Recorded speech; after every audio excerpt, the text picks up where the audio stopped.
kita semuanya. Langsung saja kepada beliau, waktu dan tempat kami persilakan.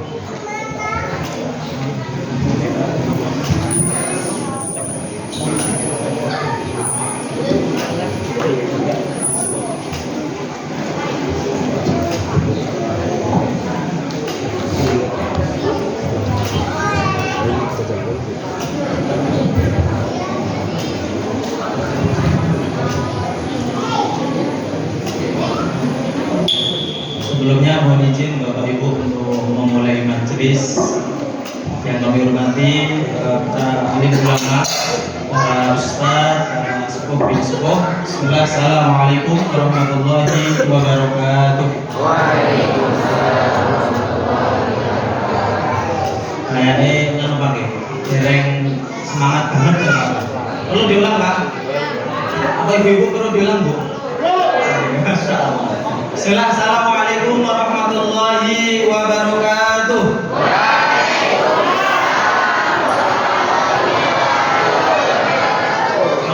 Alhamdulillahirabbil alamin wa bihi nasta'inuhu ala umuri dunya waddin. Wassalatu wassalamu ala asyrafil anbiya'i wal mursalin wa ala alihi wa sahbihi ajma'in. Haitsu qala ta'ala fi mahkamatit tanzil ba'da an a'udzu billahi minasyaitonir rajim. Bismillahirrahmanirrahim. Ya ayyuhalladzina amanu taqullaha haqqa tuqatih wa la tamutunna illa wa antum muslimun. Wa qala Rasulullah Muhammad sallallahu alaihi wasallam, ittaqillaha haitsuma kunta wa atbi'is sayyi'ata alhasanata tamhuha wa khaliqin nas bi khuluqin hasanin. Allahumma la sahla illa ma ja'altahu sahla wa anta taj'alul hazna idza sitta sahla. Bapak-bapak, ibu-ibu, para santri santriwati yang kami muliakan, ini kayaknya pandangannya kepada yang samping saya Bu ya. Saya kayaknya udah nggak usah di sini saja nih Bu. Alhamdulillah memang beda Bu. Yang datang malam ini, kalau yang satu asli Indonesia banget Bu ya. Kalau yang satu asli Timur Tengah banget. Beda nggak Bu? Saya nggak sakit hati nih Bu. Alhamdulillah, saya diizinkan di sini perkenalkan. Nama saya Syafiq Hidayatullah. Saya sementara ini diberi amanah untuk menjadi Direktur Yayasan Sedulur Bangun Negeri yang kami bergerak dalam bidang sosial dan dakwah. Alhamdulillah pada malam hari ini kami diizinkan Allah untuk hadir di sini oleh beliau Mudirul Ma'had Al-Ustaz Luqmanul Hakim. Kemudian diberi kesempatan untuk berkenalan, untuk menjalin kekeluargaan sampai surganya nanti. Setuju buatan Pak? Alhamdulillah. Nanti bapak-bapak, ibu-ibu kalau di surga, saya masuk duluan, saya cari bapak ibu sekalian. Tapi kalau sebaliknya Bu, Pak, dengan masuk surga duluan, cari saya. Kalau nggak ada, berarti saya optimis dan saya yakin saya berada di surga yang lebih tinggi. Nggak ikhlas kayaknya ini. Oke, untuk mempersingkat waktu, ini sudah dilihat teman-teman kayaknya saya. Saya bersama beliau, Syekh Abdullah Jamal Mutawalli Al-Arqan. Kira-kira beliau umurnya berapa Bu? Berapa? Beliau lahir tahun 94. Tapi kayak lahir tahun 2004 begitu. Ya alhamdulillah. Alhamdulillah beliau hadir di sini, Bapak Ibu sekalian. Beliau akan menemani kami 15 hari ke depan keliling Jawa Tengah dan Jogja. Insya Allah nanti akan ditutup di Semarang di tanggal 15. Ini titik kedua. Kemarin malam kita berada di Wangon, kemudian sekarang berada di sini. Besok dan seterusnya 15 hari ke depan akan pindah-pindah tempat ke area Jawa Tengah dan Jogja insya Allah.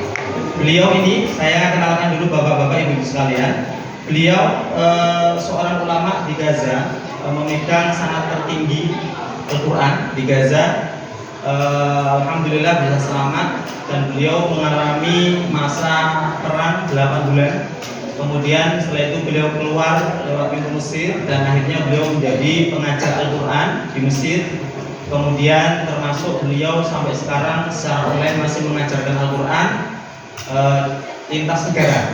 Seperti tadi kita perjalanan ke sini sore, beliau nyimak tahfidz salah seorang santrinya dari Turki. Kemudian biasanya kalau malam Bu, ini nggak tidur karena jamnya beda. Malam biasanya dia ngajar santri dari Inggris, dan beberapa negara Afrika yang lain. Kemudian beliau memegang banyak sekali sanad, termasuk beliau adalah seorang pengajar atau mungkin riwayat pendidikan dulu Pak Buge. Beliau dari Universitas Al Azhar Gaza. Kemudian beliau termasuk sarjana pendidikan, kemudian melanjutkan diploma tinggi studi Islam Fakultas Usuluddin. Kemudian beliau naik menjadi seorang dai dan menghafal Al-Quran. Beliau termasuk staf Kementerian Agama. Jadi di sana beliau ada channel YouTube-nya.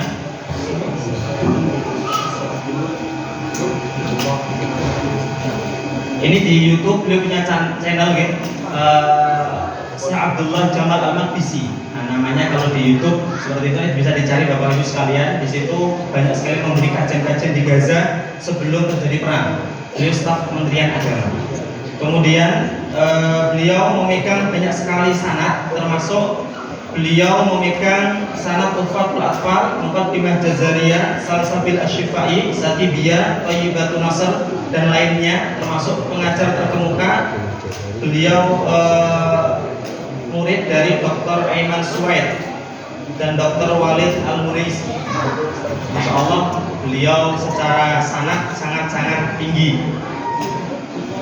Sekilas seperti itu Bapak-bapak Ibu sekalian, perkenalan tentang beliau. Beliau ini nanti mau menyapa Bapak Ibu sekalian. Beliau ini pertama kali ke Indonesia. Jadi kesan pertama ke Indonesia, beliau sangat senang karena melihat semaraknya rakyat Indonesia dalam menyambut Ramadan dan berbagai macam ibadah, termasuk sekarang ini Bapak Ibu. Tadi banyak ngobrol, nanti akan menyampaikan beberapa hal terkait dengan Ramadan, kemudian Al-Quran yang terkait dengan persaudaraan kita di Gaza. Waktu dan tempat kami persilakan.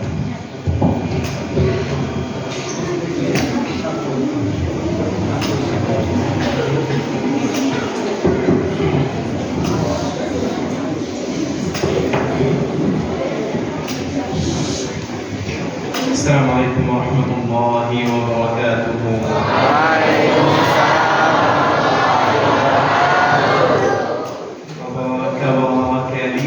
Jawa Tengah. Alhamdulillah. Pribung Kepare.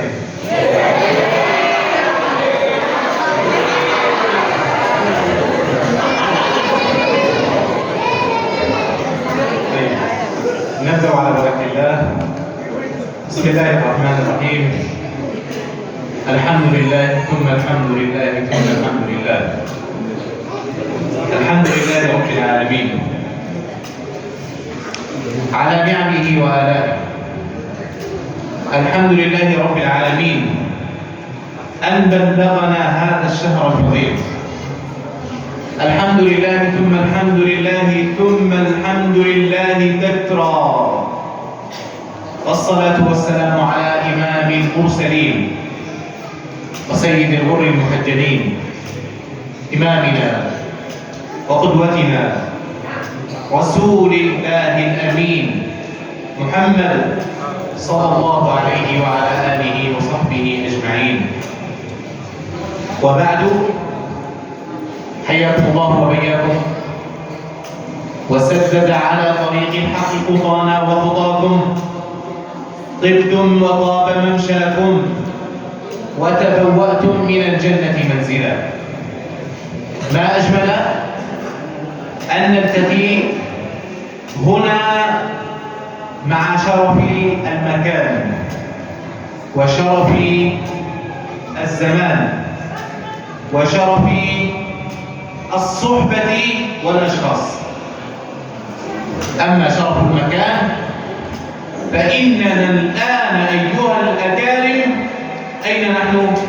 في بيت من بيوت الله. فأي شرف أعظم من أن تكون وأنت بيت الله راكعا ساجدا تاليا مصليا ذاكرا وأما شرف الزمان فإننا نحيا زمانا عظيما، أياما ذات فضيلة عند الله. إننا نحيا أيام شهر رمضان المبارك. وأما شرف الصحبة والأشخاص أنني أجلس بين يدي أهل القرآن، أنني أجلس بين يدي أهل إندونيسيا الكرام. الحمد لله على أن بلغنا هذه النعمة.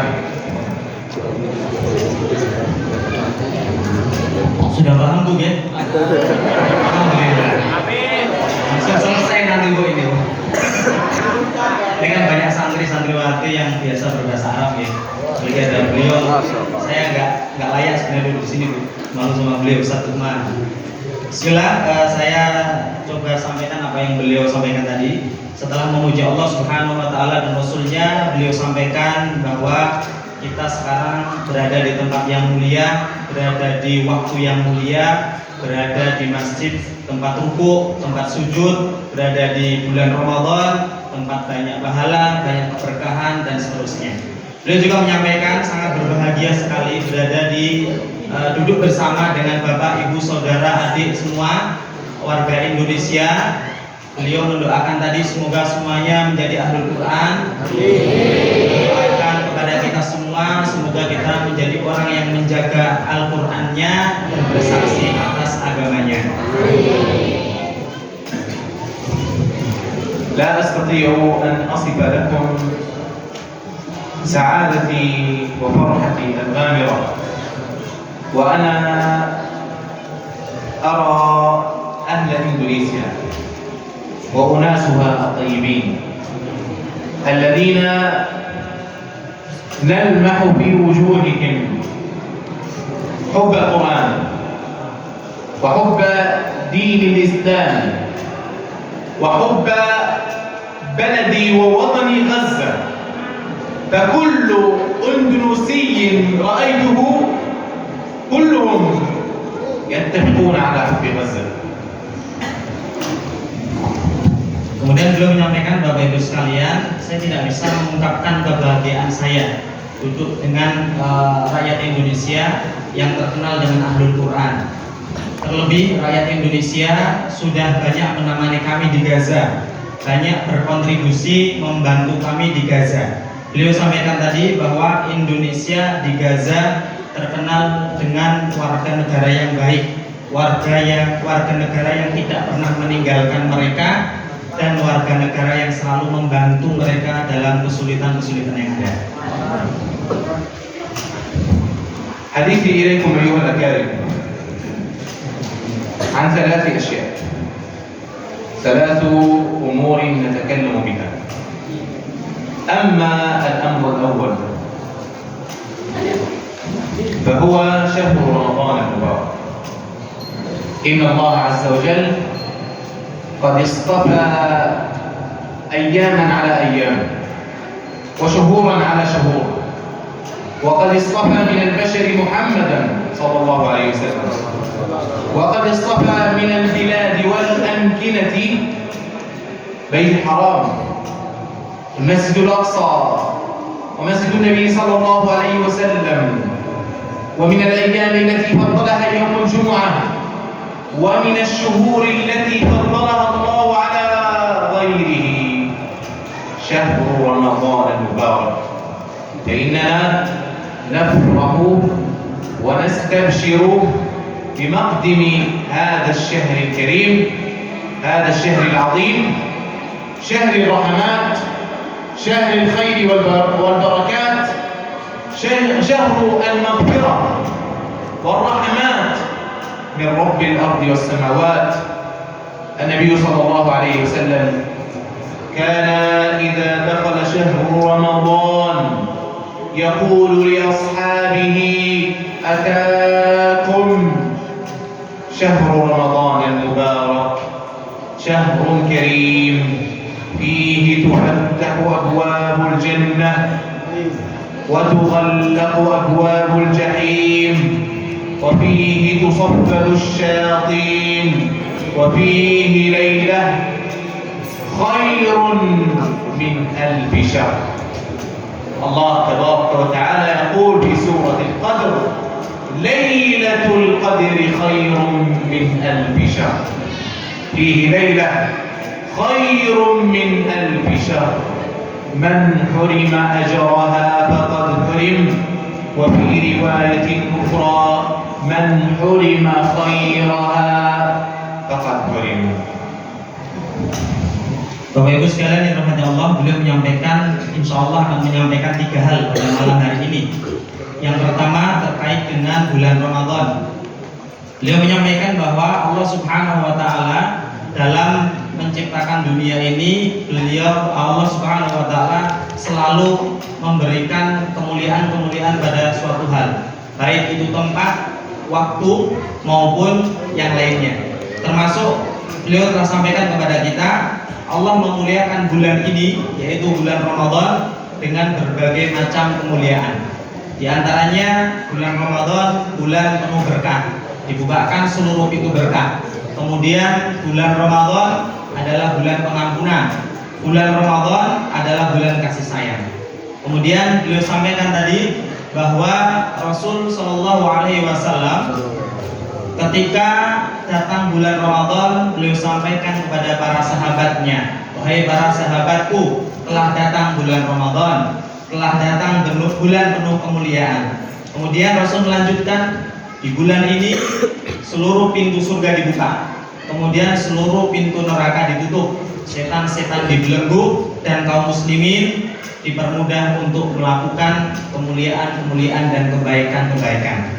Kemudian beliau juga menyampaikan tadi, pada puncaknya nanti di bulan Ramadan ada yang disebut malam Lailatul Qadar, yang mana malam Lailatul Qadar ini malam yang mulia, malam yang lebih baik dari 1000 bulan, dan siapa saja yang mendapatkan hal ini dia akan beruntung. Tapi siapa yang diharamkan Allah, maka dia akan merugi dan tidak akan mendapat manfaat dari bulan tersebut.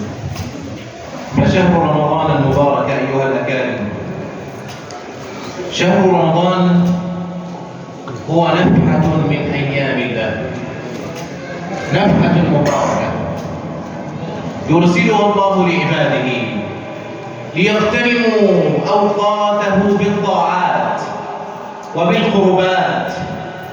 والعبد المؤمن ينبغي عليه أن يتعرض لنفحات الله. نبي محمد صلى الله عليه وسلم قال: ألا وإن لله في أيامه نفحات ألا فتعرضوا لها. فالمسلم يتعرض لنفحات الله، ومعنى يتعرض لنفحات الله أن يقف عندها فيستثمر أوقاتها، يبتعد كل البعد عما يشغله عن هذه الأيام، يحيا بأيام عظيمة طيبة مباركة بقلبه وجوارحه كلها، يطير بها إلى الله تبارك وتعالى، يحيا أوقات وساعات هذا الشهر الكريم كلها لله ومن أجل الله، كلها لله ومن أجل الله وإلى الله. هذه الأيام التي تحياها في شهر رمضان لا بد لك كإنسان مؤمن، إنسان مسلم، أن تتقرب بها إلى الله، أن تستثمر هذه الساعات فيما يرضي الله. وهذا هو معنى قوله صلى الله عليه وسلم: ألا فتعرضوا لها. Kemudian beliau menyampaikan bahwa bulan Ramadan adalah bulan keberkahan, kemudian diberikan kepada hambanya untuk dimanfaatkan. Dimanfaatkan untuk apa? Beliau sampaikan tadi, untuk kembali bertakarrub kepada Allah, untuk kembali memfungsikan seluruh waktu Ramadan untuk amalan-amalan yang diperuntukkan untuk Allah Subhanahu wa Ta'ala. Kemudian beliau juga menyampaikan bahwa menghargai waktu di bulan Ramadan merupakan suatu kewajiban bagi kita semua. Karena waktu Ramadan diciptakan oleh Allah untuk berkomunikasi atau mendekatkan diri kepada Allah. Beliau menyampaikan juga di sana bahwa bulan Ramadan ini bulan yang mulia dan waktu yang ada di dalamnya semuanya mulia. Kalau boleh saya tambahkan penjelasan, beliau kemarin juga menyampaikan bahwa waktu Ramadan setiap detiknya adalah waktu yang baik. Jika kita melewatkan setiap detik saja untuk beramal selain untuk Allah, maka kita akan termasuk menjadi orang yang merugi. والنبي صلى الله عليه وسلم يقول أيضا خاب وخسر كل من أدرك رمضان ولم يغفر له. لماذا؟ لأن رمضان به فرص عظيمة أيها الأكارم، فرص للرحمات، فرص للعتق من النيران، فرص لأن تكتب عند الله من الفائزين في شهر رمضان. كيف لا؟ والنبي صلى الله عليه وسلم يورد لنا بعض الأحاديث التي تدلل لنا على أن أمامنا فرصا كبيرة وعظيمة لا بد أن نستثمرها في هذا الشهر. Alhamdulillah sudah bambu ya, hanya panjang kali lebar ya. Kemudian beliau menyampaikan seperti ini, Bapak Ibu sekalian. Rasul Shallallahu Alaihi Wasallam pernah menyampaikan kepada kita bahwa barang siapa yang tertinggal bulan Ramadan, maka dia termasuk orang yang merugi. Dia termasuk orang yang bahkan dikuatkan atau ditakkid ya, orang yang rugi dan sangat rugi. Karena di bulan Ramadan, bulan yang dimana di sana banyak sekali keuntungan, bulan yang mana di sana banyak sekali suatu kebaikan, banyak sekali kebaikan yang bisa kita dapatkan. Kemudian beliau menjelaskan bahwa Rasul khusus terkait dengan bulan Ramadan menyampaikan sekian banyak hadis yang di dalamnya isinya adalah keutamaan dan kebaikan-kebaikan yang ada di bulan tersebut. من هذه الفرص الحديث الأول قال النبي صلى الله عليه وسلم من صام رمضان إيمانا واحتسابا غفر له ما تقدم من ذنبه. هذه الفرصة الأولى أن تغفر كل ذنوبك إذا صمت رمضان إيمانا واحتسابا. نعم، يوجد فرص أخرى. قال النبي صلى الله عليه وسلم من قام تراويح تهجد، من قام رمضان إيمانا واحتسابا غفر له ما تقدم من ذنبه. يكفي نور، هناك فرص أخرى. من قام ليلة القدر إيمانا واحتسابا طمعا للأجر والثواب من عند الله، إيمانا واحتسابا غفر له ما تقدم من ذنبه. ليس هذا فحسب. قال النبي صلى الله عليه وسلم وإن لله فيه عتقاء من النار وذلك في كل ليلة. ادعوا الله أن نكون أنا وأنتم جميعا ممن يكتبون من عتقاء هذا الشهر الكريم. سيد آمين آمين آمين. Semangat sekali ya. Ini karena banyak yang melihat, jadi semangat banget. Jadi ini Bapak Ibu sekalian, terkait dengan bulan Ramadan tadi, beliau menyampaikan sebuah hadis yang masyhur yang sudah kita ketahui bersama. Karena siapa yang berpuasa di bulan Ramadan dengan iman dan ihtisab, dengan meyakini bahwa ini adalah sifat Allah, kemudian dengan berharap pahala dan ampunan dari Allah, maka dia akan diampuni seluruh dosanya. Beliau menegaskan seluruhnya, seluruh dosa. Kemudian beliau juga menyampaikan bahwa barang siapa yang qiyam, bangun untuk sholat tahajud, sebenarnya beliau tadi untuk memancing, apakah hanya tahajud gitu ya. Jadi beliau ingin menyampaikan bahwa qiyam yang dimaksud di sini bukan hanya tahajud, tapi menghidupkan malam. Siapapun yang menghidupkan malam di bulan Ramadan, maka dia akan terhindar dari api neraka dan diampuni dosanya. Terakhir tadi beliau menyampaikan bahwa setiap malam di bulan Ramadan Allah haramkan bagi kita api neraka. Barang siapa yang bangun atau qiyam tadi menghidupkan malam-malam bulan Ramadan, maka kita dijamin oleh Allah terhindar dari api neraka. أيضا أيها الأبرار، إنما يخص شهر رمضان دون غيره أنه فيه هذه العبادة العظيمة،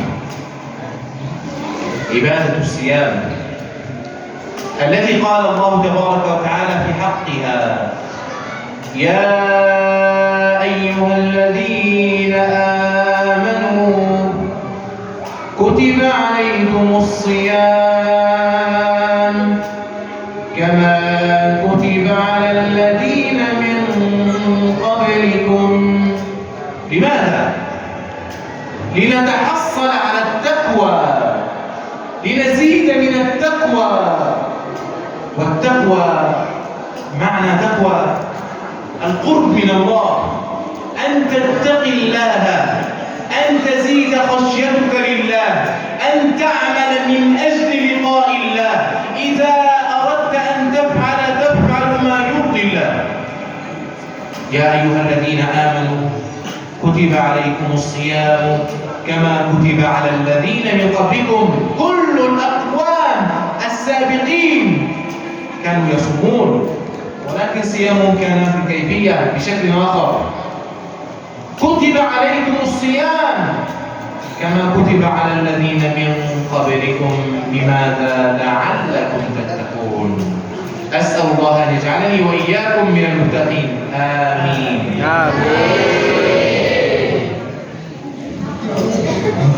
Tidak paham ya. Kemudian berikutnya beliau menyampaikan bahwa di bulan Ramadan ini ada ibadah yang mulia. Kalau beliau tadi tegaskan ibadah teragung di bulan Ramadan, diantaranya adalah puasa. Yang mana puasa ini Allah langsung sampaikan melalui ayatnya, sebagaimana yang beliau baca tadi. Fungsi dari puasa ini adalah agar kita bertakwa. Takwa yang dimaksud di sini adalah agar kita lebih dekat kepada Allah. Beliau menyampaikan bahwa ibadah puasa sebenarnya sudah diwajibkan untuk orang sebelum kita. Akan tetapi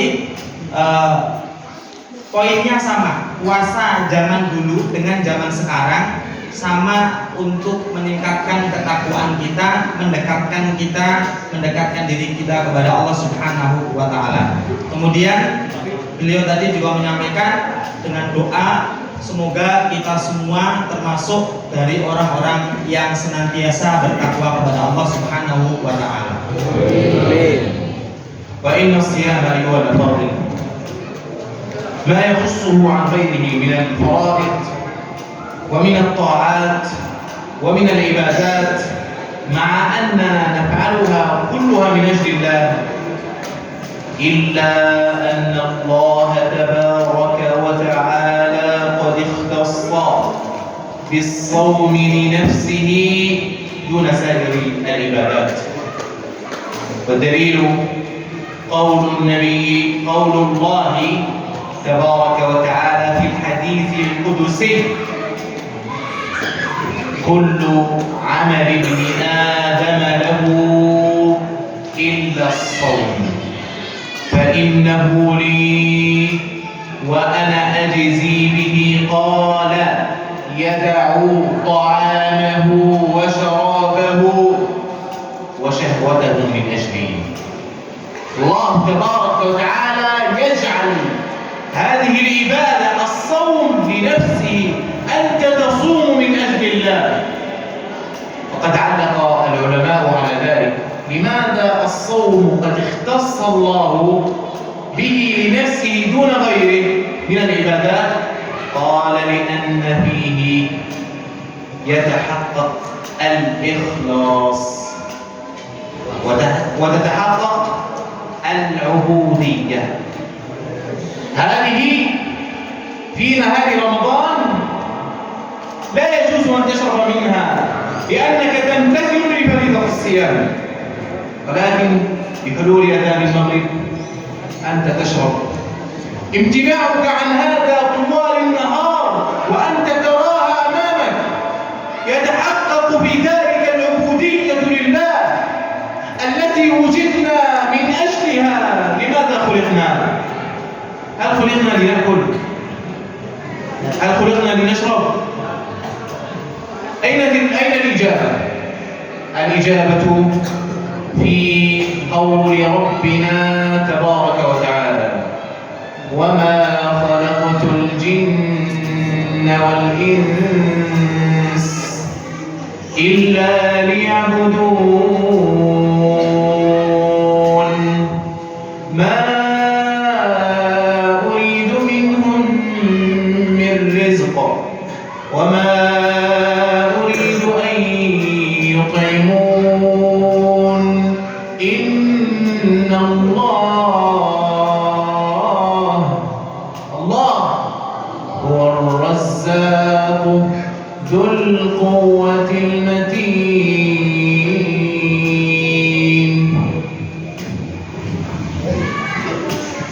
Kemudian beliau sampaikan kepada kita, Bapak Ibu sekalian, seluruh ibadah atau seluruh syariat yang diturunkan kepada kita semuanya pahalanya kembali kepada kita, atau dalam bahasa yang beliau sampaikan tadi, Bapak Ibu sekalian, yang kita lakukan mulai itu sholat, zakat dan yang lainnya, itu keuntungannya semua kembali kepada kita, kecuali ibadah puasa. Beliau menyampaikan di sini bahwa ibadah puasa itu dikhususkan untukku, kata Allah Subhanahu wa Ta'ala. Ibadah yang diperuntukkan untuk Allah Subhanahu wa Ta'ala seluruhnya. Atau mungkin kalau boleh saya beri tambahan penjelasan, beliau tadi menyampaikan untukku maksudnya adalah terserah aku, kata Allah. Dalam kitab tafsir dijelaskan bahwa ibadah puasa itu ibadah yang tidak ada pendetelan pahalanya. Terserah Allah mau dikasih berapa. Karena ibadah puasa itu wujud dari praktek ketaatan kita kepada Allah Ta'ala. Beliau tadi sampaikan contoh air minum ini. Air minum ini siapa yang melarang untuk diminum di siang maupun malam hari? Tapi ternyata di siang hari tidak diperbolehkan di bulan Ramadan.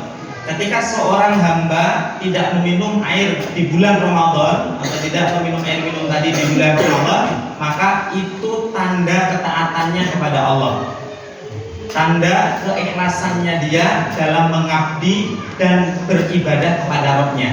Beliau tadi menyampaikan sebuah ayat bahwa tidaklah manusia dan jin itu diciptakan kecuali untuk beribadah kepada Allah Subhanahu wa Ta'ala. Dan beliau tegaskan bahwa Allah tidak butuh rizki kita, Allah tidak butuh apapun dari kita. Allah hanya ingin melihat kita melakukan seluruh ibadah dengan keikhlasan. Inilah inti dari puasa, yang mana puasa itu menjadi wujud dari keikhlasan kita dalam mentaati Allah Subhanahu wa Ta'ala. أما الأمر الثاني أيها الأكارم، فنريد أن نتكلم إليكم عن الأمر الذي تتدارسونه كل يوم مع فضيلة الشيخ مدير معهد لقمان الحكيم والمعلمون له القرآن الكريم وعلاقته بشهر رمضان المبارك. شهر رمضان نقول عنه شهر القرآن. ألم نسمع قول الله تبارك وتعالى: شهر رمضان شهر رمضان الذي أنزل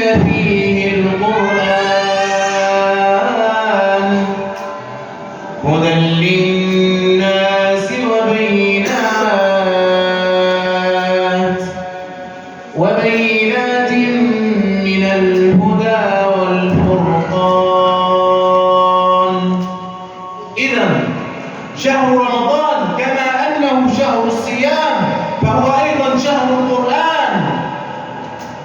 وبين لنا النبي صلى الله عليه وسلم أن الصيام والقرآن يسيران معا. قال النبي صلى الله عليه وسلم: الصيام والقرآن يشفعان للعبد يوم القيامة. يقول الصيام: يا ربي منعته الطعام والشراب في النهار فشفعني فيه فيشفع. ويقول القرآن: يا ربي منعته النوم بالليل. وهذا لأنك تقوم بالقرآن، تقوم ب1000 آية حتى تكتب من المقنطرين. وأنتم تعرفون الحديث، أو لعل أحدكم وأشياخكم يعرفونه: من قام ب10 آيات لم يكتب من الغافلين، ومن قام ب100 آية كتب من القانتين، ومن قام ب1000 آية كتب من المقنطرين.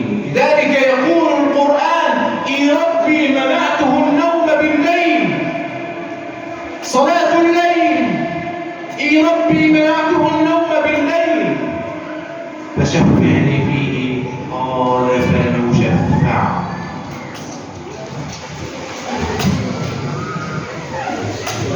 Kemudian beliau menyampaikan di sini Bapak Ibu sekalian terkait dengan Al-Quran.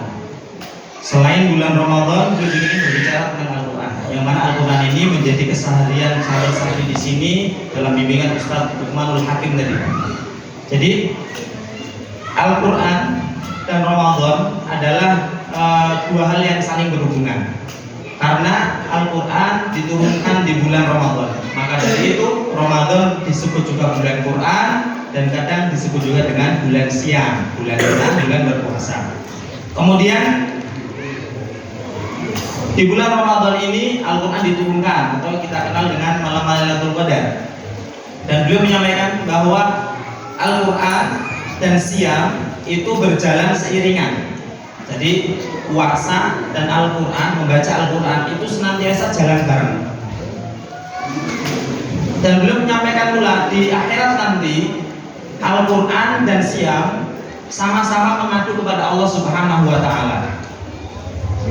Siam mengatakan, pahala dari puasa ini mengatakan kepada Allah: ya Rabb, wahai Allah, ini hambamu yang menahan lapar dan haus karenamu.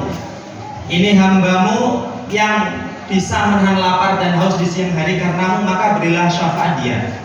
Begitu juga Al-Quran datang kepada Allah Ta'ala: wahai Rabb, ya Allah, ini dia hambamu yang menahan kantuk, tidak tidur di malam hari hanya untuk membaca Al-Quranmu, hanya untuk menghidupkan malammu dengan membaca Al-Quran, maka berilah syafaat dia. Saya ingin menjelaskan bahwa Al-Quran dan puasa itu dua ibadah yang bisa memberi pertolongan kepada kita di hari akhir nanti. Kemudian beliau tadi juga menyampaikan derajat orang yang baca Al-Quran. Semakin banyak semakin tinggi, semakin banyak semakin tinggi. Semakin banyak bacaan Al-Quran kita, semakin tinggi derajat yang kita dapatkan. لذلك أعظم عبادة تتقرب فيها إلى الله تبارك وتعالى في هذا الشهر الكريم أن تتقرب إليه بقراءة القرآن وكثرة ختم القرآن. تختم القرآن الكريم مرات ومرات. هذا الإمام الزهري هو عالم من علماء السلف الصالح، كان إذا دخل عليه رمضان يدع الألواح يلقيها جانبا ويترك كل العلوم الشرعية ويلتفت إلى قراءة القرآن. يسأله طلابه فيقول: إنما هو قراءة القرآن. رمضان إنما هو قراءة القرآن. تلميذه الإمام مالك صاحب مذهب كان إذا دخل عليه شهر رمضان يترك كل شيء وينشغل بالقرآن، وإذا سئل عن ذلك يقول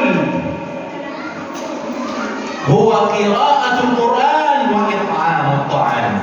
شهر رمضان قراءة القرآن وإطعام الطعام. أختم كلامي عن شهر رمضان بهذه الأبيات الجميلة: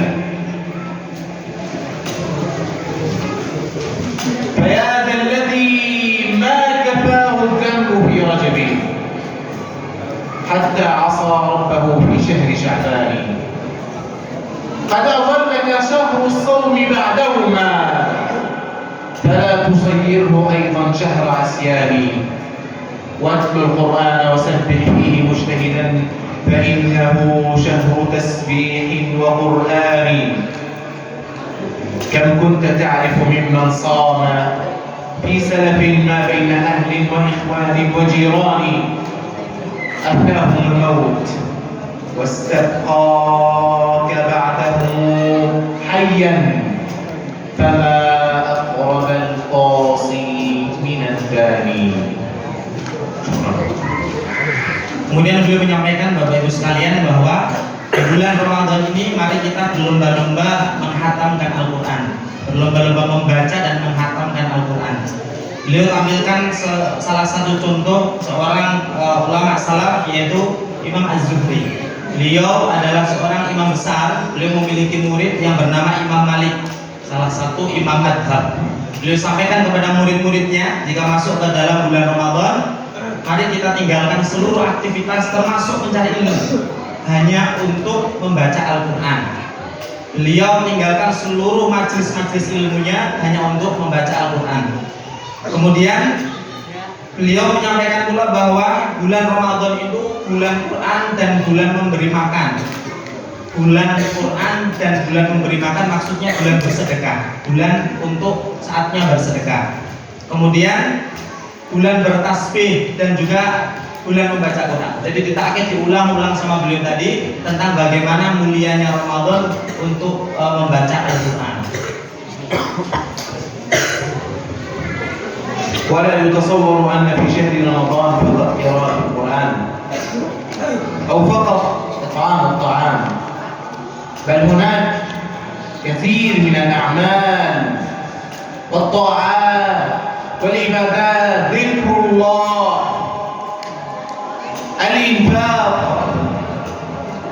الإطعام، صلة الأرحام، المحافظة على الجماعات، المحافظة على تكبيرة الإحرام،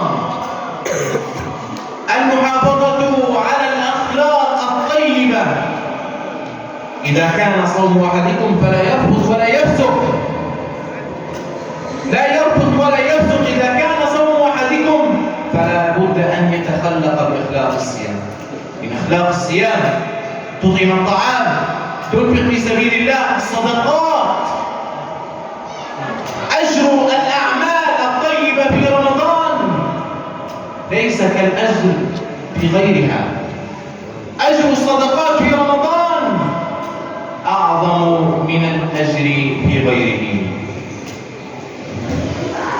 Kemudian beliau menyampaikan bahwa jangan sampai kita membatasi amal di bulan Ramadan hanya dengan membaca Quran dan siam saja. Maksudnya beliau ingin menyampaikan ada amalan lain juga, yaitu berzikir, bertasbih, kemudian menjaga silaturahim, sampai beliau sampaikan bersegera dalam mendatangi takbiratul ihram pun akan menjadi mulia dan akan menjadi utama. Kemudian beliau juga berpesan kepada kita terkait dengan pentingnya menjaga makanan yang thayyib, pentingnya menjaga kebaikan makanan. Karena terkait dengan puasa itu juga ada keterkaitannya dengan makanan yang kita makan. Mulianya kita dengan puasa juga terkait dengan mulianya makanan yang kita makan. أما الأمر الأخير الذي هو مسك الختام لهذا اللقاء طيب المبارك بحضراتكم، ما واجب المسلمين تجاه إخوانهم في غزة. ولعلكم تشاهدون بأعينكم ما يحصل كل يوم هناك في تلك البقعة الصغيرة، مدينة صغيرة تتعرض كل يوم للويلات وللقصف وللدماء والشهداء. كل يوم يمضي على هذه البلد الطيب المبارك غزة العزة تقدم فيه الشهداء، يقتلون في سبيل الله، يقتلون من أجل ذاك البلد الذي قال عنه ربنا تبارك وتعالى بأنه مبارك ومبارك ما حوله. قال الله تعالى في سورة الإسراء: سبحان الذي أسرى بعبده ليلا من المسجد الحرام إلى المسجد الأقصى الذي باركنا حوله لنريه من آياتنا إنه هو السميع البصير. غزة تدافع عن الأمة الإسلامية وتقوم بواجبها تجاه الأقصى. أين الأمة الإسلامية؟ أين أمة الإسلام عن غزة؟ أين واجب النصرة؟ أين المسلم أخو المسلم لا يخذله ولا يسلمه؟ ومن كان في حاجة أخيه كان الله في حاجته، ومن فرج عن مسلم كربة فرج الله عنه كربة من كربات يوم القيامة، ومن ستر مسلما ستره الله في الدنيا والآخرة. Kemudian yang ketiga, Bapak Ibu sekalian, beliau berbicara mengingatkan kita tentang ukhuwah, tentang persaudaraan, tentang kewajiban kita dalam memperhatikan saudara-saudara kita yang ada di Gaza. Beliau menyampaikan bahwa setiap hari di Gaza terjadi penyerangan, setiap hari terjadi pembantaian. Beliau menyampaikan Gaza sebenarnya adalah kota yang kecil, tidak terlalu lebar. Di sana terdapat banyak sekali kaum muslimin yang setiap hari dibantai dan diperangi oleh orang-orang Israel, oleh musuh-musuh Allah maksudnya. Kemudian beliau menyampaikan setiap hari terdapat orang-orang yang syahid. Termasuk saya tambahkan kemarin ini bukan beliau ketika perjalanan ke Banyumas yang katanya di Gaza kan sedang terjadi gencatan senjata, tapi ternyata sore hari itu 5 orang yang beliau tahu syahid. Jadi sampai sekarang itu masih terjadi penyerangan dan pembantaian. Beliau tegaskan tadi, beliau sampaikan bahwa kewajiban untuk menolong saudara kita itu sudah disyariatkan oleh Allah melalui banyak sekali hadis. Di antaranya adalah muslim yang satu adalah muslim saudara bagi muslim yang lainnya. Muslim yang melindungi, membantu saudaranya muslim, maka Allah akan bantu dia. Muslim yang menutupi aib saudaranya, akan Allah tutupi aibnya. Kemudian dari hadis itu beliau ingin menyampaikan kepada kita semua bahwa ini adalah urusan kita bersama. Gaza bukan hanya urusan mereka, tapi urusan kita bersama. Termasuk kenapa urusan kita bersama? Karena Gaza adalah negeri yang diberkahi. Sebagaimana yang tersampaikan di dalam Al-Quran bahwa Palestina Al-Aqsa dan negeri yang ada di sekitarnya adalah negeri yang dikhususkan Allah untuk diberi keberkahan yang lebih dari negeri yang lainnya. Maka dari itu beliau mengajak kepada kita untuk peduli dan peduli kepada muslim yang ada di Gaza. لذا يجب علينا ويجب على كل مسلم أن يقف مع إخوانه المسلمين. فمن لم يهتم بأمر المسلمين فليس منهم، وإنما المؤمنون إخوة والمسلمون إخوة،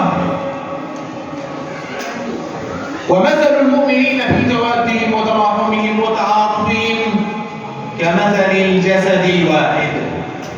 إن الله يحب الذين يقاتلون في سبيله صفا كأنهم بنيان مرصوص فإن لم يستطع المسلمون أن يجاهدوا بأنفسهم فليجاهدوا بأموالهم. في سورة الصف قال الله تبارك وتعالى في نداء عظيم: يا أيها الذين آمنوا هل أدلكم على تجارة تنجيكم من عذاب أليم؟ نعم، إننا بحاجة إلى دلالة، المسلمون بحاجة إلى دلالة. دلنا يا رب تجارة عظيمة مع الله تبارك وتعالى. هل أدلكم على تجارة تنجيكم من عذاب أليم؟ تؤمنون بالله ورسوله، ثم ماذا؟ تجاهدون في سبيل الله بأموالكم وأنفسكم. قدم هنا جهاد المال لمن لا يستطيع أن يجاهد بنفسه بل يجاهد بماله وليقف مع إخوانه. النبي صلى الله عليه وسلم قال: والله لا يؤمن من يبيت شبعان وجاره جوعان. كيف يهون علينا أن نرى إخواننا وهم لا يجدون شيئا يلتحفون به من البر؟ كيف يهون علينا وهم يمرون بمجاعات؟ في غزة أيها الأبرار أكلوا طعام مستعمل، حيوانات أجلهم الله من شدة الجوع الذي مر بهم، وقد اجتمع عليهم جوع وخوف وتشريد وتهجير ونزوح وألم وفراق. كل هذا يحتاج منا أيها الأبرار أن نقف مع إخواننا في غزة، أن نقف وقفة جادة مع أهلنا في غزة. وهنا أقول لكم لديكم فرصة عظيمة. مؤسسة سدلو عن أخينا الأستاذ شفيق هداية الله يتيح لكم هذه الفرصة لتناصروا إخوانكم وتقفوا معهم وتقدموا لهم يد العون والمساعدة، فهم والله فيما رأيت أحوج الناس. وقد عشت في حرب هذه 8 شهور أو 7 شهور. لقد رأى الناس في هذه البقعة في غزة الأمرين: جوع وخوف وفقر وقصف وأشلاء ودماء في كل مكان، عائلات كاملة مسحت، أطفال رضع لا يجدون عائلات لهم. لذلك جودوا بما جاد الله به عليكم. وأذكركم بأم المؤمنين عائشة.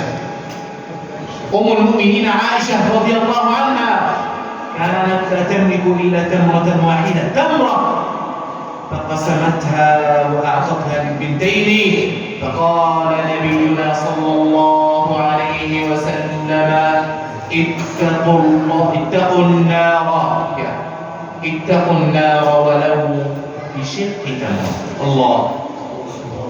الله إلى هذه المغفرة، إلى هذه المكانة التي تحوزها إذا اتقيت النار وقدمت وآثرت غيرك على نفسك. هذا هو خلق الأنصار الذين جاء إليهم المهاجرين فقدموا إليهم